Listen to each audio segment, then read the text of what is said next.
வருஷத்துல நம்ம பார்த்தோம்னா பிளேபேக் வந்துருச்சு. நடிக்கிறவங்களே பாட வேண்டிய அவசியம் இல்லை. அதுக்கப்புறம் ஒரு பெரிய சினிமா உலகம் வந்தது. அதுக்கு முன்னாடி நடிகர்கள் அவங்களே பாடணும், அவங்களே நடிக்கணும், அவங்களே ஆடணும். அதை 50-60 வருஷம் கழிச்சு இந்த மேடையிலே அவர்களே நடித்தார்கள், அவர்களே ஆடினார்கள், அவர்களே பாவங்கள் செய்தார்கள்.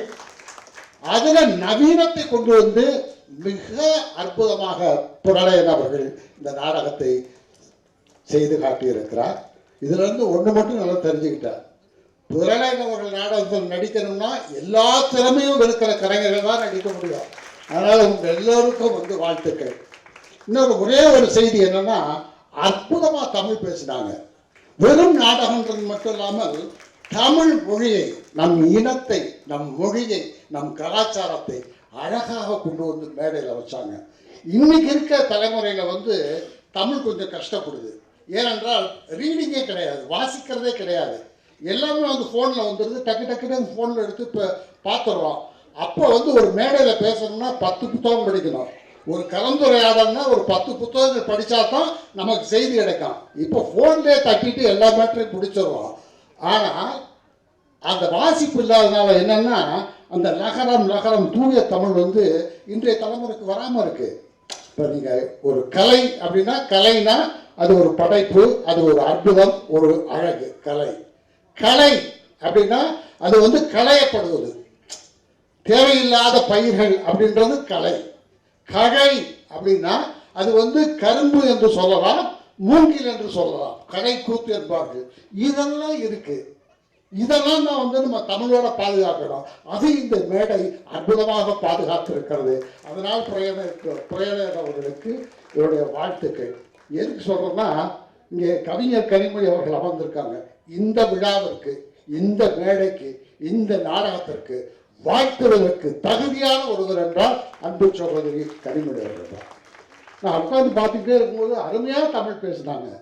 அப்போ எனக்கு 45 வருஷத்துக்கு முன்னாடி தூக்குப்படை படத்தில் நடித்தது எனக்கு ஞாபகம் வந்துருச்சு.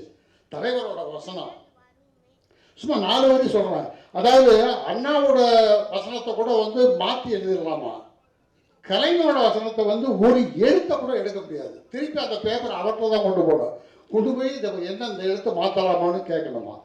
அது ஏன்னா ஒரு எழுத்தை எடுத்து விட்டாலே அவருடைய பொருளே மாறி போகும். தூக்குமேடையில் அப்படி ஒரு 10-16 பக்கம் வசனம் பேசியிருக்கேன். ஒரு 4 வரி சொல்கிறேன். படிக்கட்டுகள் பலகொன்ற நீதிமன்றத்தில் வடிகட்டிய பொய்யர்கள் சாட்சி கொடிகட்டி பறக்கும் வரை வெடிவைத்து பிளந்தாலும் உண்மை வெளிவரப் போவதில்லை. வடிப்பிச்சை கேட்டு உயிர் வாழ விருப்பமில்லை.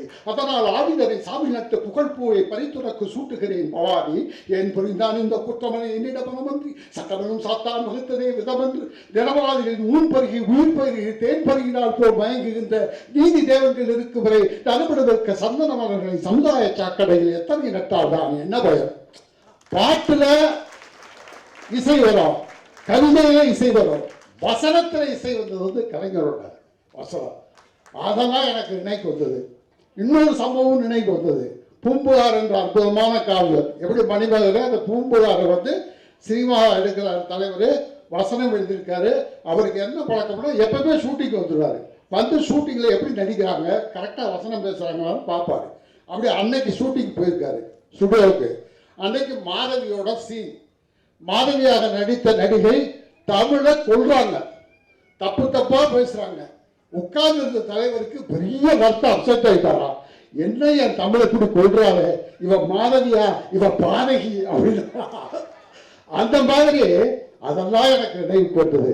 புரளையன் அவர்களுக்கு உண்மையிலே என்னதுமா, நீங்கள் கவிஞர், எழுத்தாளர், பன்முகம் கொண்டவர். ஆனால் ஒரு நாடக கலைஞன் அப்படின்றதான் உங்களுடைய முதல் அடையாளம். நீங்க தமிழுக்கு செய்கிற அற்புதமான சேவை இது தொடரட்டும். நன்றி, வணக்கம்.